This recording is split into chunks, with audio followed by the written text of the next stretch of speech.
محترم ناظرین، آج شب معراج ہے، یعنی رجب کی 27ویں شب ہے، اور یہ وہ مبارک اور مقدس شب ہے جس میں اللہ عز و جل نے اپنے محبوب کو اپنے قرب خاص میں بلا کر نہ صرف اپنا دیدار کرایا بلکہ معراج شریف کا تحفہ عطا فرمایا۔ لہذا شب معراج کی یہ مقدس شب بہت بڑی فضیلت اور اہمیت کی حامل ہے۔ آپ کوشش کریں کہ آج کی رات عبادت و ریاضت کرتے ہوئے گزاریں، قرآن کی تلاوت کرتے ہوئے اللہ کو راضی کرتے ہوئے گزاریں، کیونکہ آج کی رات کی عبادت و ریاضت کی فضیلت بہت زیادہ ہے۔ بلکہ اللہ کے رسول صلی اللہ علیہ وسلم نے اس کے حوالے سے ارشاد فرمایا کہ رجب میں ایک رات ایسی ہے کہ اس رات میں جو انسان شب بیداری کرے، عبادت کرے، تو وہ ایسا ہے جیسے اس نے 100 سال تک شب بیداری کی، 100 سال تک اللہ کی عبادت کی۔ لہذا بالکل بھی غفلت میں نہ گزاریں۔ لیکن بالخصوص ہماری وہ بہنیں جو ناپاکی کی حالت میں ہوتی ہیں، پیریڈ کی حالت میں، حیض و نفاس کی حالت میں ہوتی ہیں، وہ ایسے موقع پر بڑی مایوسی کا شکار ہو جاتی ہیں کہ اب ہم کیا کریں، ہم شب معراج میں عبادت کیسے کریں، ہم تو شب معراج کی برکتوں سے محروم رہ جائیں گے، ہمیں کیا کرنا چاہیے۔ تو میں اپنی ان تمام بہنوں سے کہنا چاہوں گا کہ آپ کو بالکل مایوس ہونے کی ضرورت نہیں ہے، کیونکہ آج میں کچھ ایسی عبادتیں آپ کو بتانے جا رہا ہوں جو آپ ناپاکی کی حالت میں، پیریڈ کی حالت میں بھی بلا شبہ کر سکتی ہیں۔ شب معراج میں اگر یہ عبادتیں آپ کریں گی تو انشاءاللہ آپ کو بہت زیادہ ثواب ملے گا، شب معراج کی برکتیں بھی آپ کو نصیب ہوں گی۔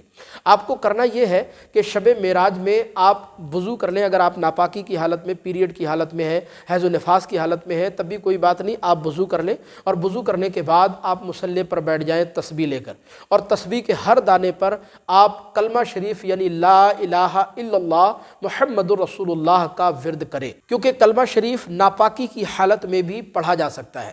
اس کے علاوہ درود پاک بھی آپ پڑھ سکتی ہیں، جو بھی درود پاک آپ کو یاد ہو، درود اکبر، درود تنجینہ، اور اس کے علاوہ درود تاج، اس کے علاوہ جو بھی کوئی چھوٹا درود شریف آپ کو یاد ہو تو وہ بھی آپ پڑھ سکتی ہیں، اس کا بھی ورد کر سکتی ہیں ناپاکی کی حالت میں۔ اگر کریں گی تو انشاءاللہ بہت زیادہ آپ کو ثواب ملے گا۔ اس کے علاوہ شب معراج میں آپ پیریڈ کی حالت میں آیت الکرسی کو بھی بطور دعا کی نیت سے، وظیفے کی نیت سے آپ اس کو پڑھ سکتی ہیں۔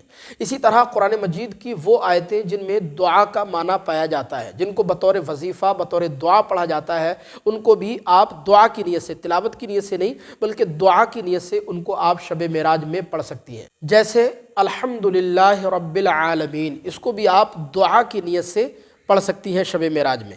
ٹھیک اسی طرح ربنا آتنا فی الدنیا حسنۃ وفی الآخرۃ حسنۃ وقنا عذاب النار، اس کا بھی ورد آپ زیادہ سے زیادہ کریں شب معراج میں، تو ربنا آتنا اس کو بھی آپ پڑھ سکتی ہیں۔ اسی طرح ربنا لا تزغ قلوبنا بعد اذ ہدیتنا وہب لنا من لدنک رحمہ انک انت الوہاب، اس کا بھی ورد آپ شب معراج میں ناپاکی کی حالت میں بلا شبہ کر سکتی ہیں۔ اسی طرح رب زدنی علما، اس کا بھی ورد کر سکتی ہیں۔ اسی طرح آپ حسبنا اللہ ونعم الوکیل، اس کا ورد بھی کر سکتی ہیں۔ اس کے علاوہ آپ دینی کتابوں کا مطالعہ بھی کر سکتی ہیں۔ دینی کتابوں کا مطالعہ کرنا یہ بھی بہت بڑے جو ہے وہ ثواب کا کام ہے، اللہ کو راضی کرنے کا ایک ذریعہ ہے، لہذا دینی کتابوں کا مطالعہ بھی کر سکتی ہے۔ لیکن اس میں یہ خیال رکھیں کہ جب بھی کہیں کسی کتاب میں مطالعہ کرتے وقت قرآن مجید کی کہیں کوئی آیت لکھی ہوئی ہو تو آپ کی انگلی، آپ کا ہاتھ اس آیت مبارکہ پر ٹچ نہیں ہونا چاہیے۔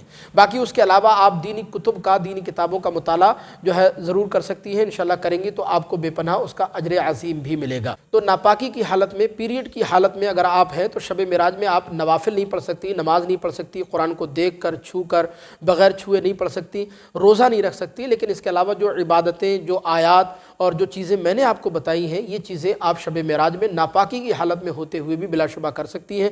اگر کریں گی تو انشاءاللہ آپ کو بہت زیادہ ثواب ملے گا۔ آپ سے درخواست ہے اس کلپ کو آگے ضرور شیئر فرمائیے گا تاکہ ہماری دوسری بہنیں اس ویڈیو سے فائدہ اٹھا سکیں۔ السلام علیکم ورحمۃ اللہ۔